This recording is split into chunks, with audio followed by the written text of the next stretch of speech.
Hello everyone, welcome back to my channel.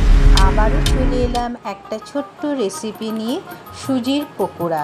সন্ধেবেলা বাইরে বৃষ্টি হচ্ছে, চায়ের সাথে যদি এরকম সুজির একটা পকোড়া থাকে তাহলে কিন্তু সন্ধেবেলার চাটা জমে যাবে। কিংবা বাড়িতে কোনো অতিথি আসলে আপনারা চট করেই ভেজে দিতে পারবেন। আপনাদের কাছে অল্প সুজি থাকলে দেখুন, আমি হাফ বাটি সুজি আর একটা পেঁয়াজ কুচি করে রেখেছিলাম, সেই পেঁয়াজটাও দিয়ে দিলাম। ওর মধ্যে একটা কাঁচা লঙ্কা কুচি করে দিয়েছিলাম আর কয়েক কোয়া রসুন দিয়েছিলাম। রসুনগুলো ওর মধ্যে দিয়ে দিলাম। তারপর এর মধ্যে একে একে একটু গুঁড়ো মশলা অ্যাড করব। লাল লঙ্কার গুঁড়ো দিলাম ঝালঝালের জন্য, একটি গোলমরিচের গুঁড়ো দিলাম আর নুন দেব। দিয়ে ভালো করে আগে ব্যাটারটার মধ্যে মেশাতে হবে। মেশানোর ওর মধ্যে আমি 2 চামচ দই দিয়ে ভালো করে ব্যাটারটা মেশাবো। আগে ব্যাটারটার মধ্যে ভালো করে দইয়ের সাথে ব্যাটারটা সুজিটাকে মিশিয়ে নিতে হবে। সুজিটাকে মেশানোর পর আমি ওর মধ্যে নুন আর 2 চামচ আমি চালের গুঁড়ো ওর মধ্যে দিয়েছিলাম। দেখুন, আমি নুন দিয়ে দিলাম, এরপর 2 চামচ চালের গুঁড়ো দেব। চালের গুঁড়ো দিয়েও ভালো করে মেশাতে হবে।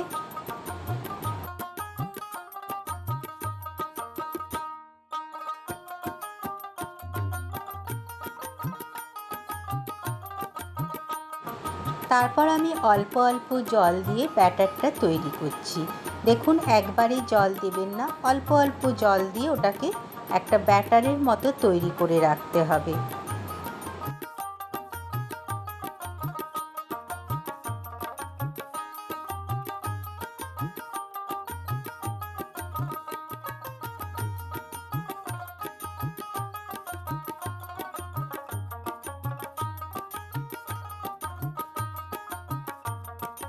ভালো করে মেশানোর পর আমি ঢাকা দিয়ে 5 মিনিট একটু রেখে দেবো।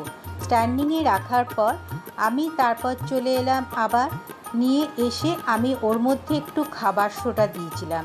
খাবার সোডা দিয়ে ভালো করে মিশিয়ে নিতে হবে। খাবার সোডা দিয়ে কখনোই আপনারা রেখে দেবেন না। ভালো করে মিশিয়ে নিলাম খাবার সোডা দিয়ে। তারপর এদিকে আমি একটা কড়াই বসিয়ে দিয়েছি গ্যাসে। কড়াইয়ের মধ্যে অল্প তেল দিয়ে ওর মধ্যে আমি সর্ষে আর কয়েকটা কারি পাতা দিয়ে দিলাম।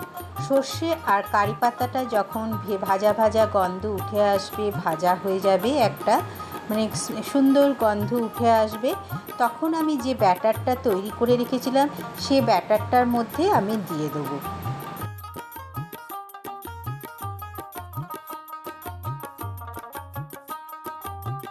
ব্যাটারটার মধ্যে দিয়ে ভালো করে মিশিয়ে নিতে হবে। ওই যে ছোকটা দিলাম এই ব্যাটারটার মধ্যে দিয়ে, দেখুন আমি কিভাবে মেশাচ্ছি চামচে করে। তারপর এদিকে কড়াই বসিয়ে দেবো। কড়াইয়ে গরম গরম ওই পকোড়াগুলো ভাজতে হবে। এবার আমি কড়াইয়ে তেল দিয়ে গরম গরম পকোড়ার আকারে আপনারা আপনাদের সাইজ মতো ছেড়ে দেবেন। পুরনো বন্ধুদের জানাই অনেক অনেক ভালোবাসা।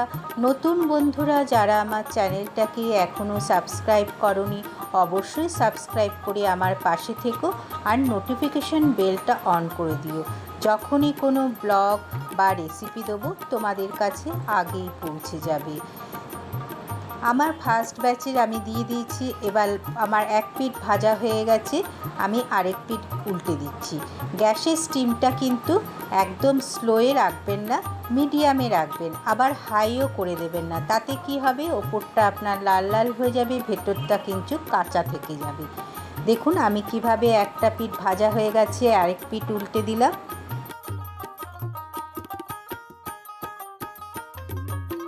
এবার আমার ভাজারা পকোড়া রেডি হয়ে গেছে, আমি এবার তুলে নিচ্ছি।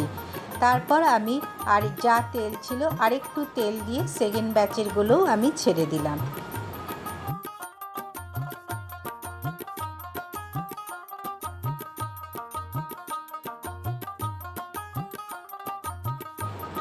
সেকেন্ড ব্যাচেরগুলোও আমি ছেড়ে দিলাম।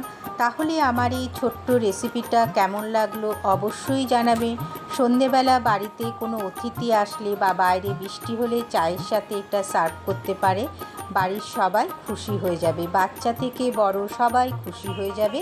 সসের সাথে যদি এরকম একটা পকোড়া দেন তাহলে আজ আসি বন্ধুরা, অবশ্যই লাইক কমেন্ট করে জানাবে কেমন লাগলো আমার এই ছোট্ট রেসিপিটা। টাটা।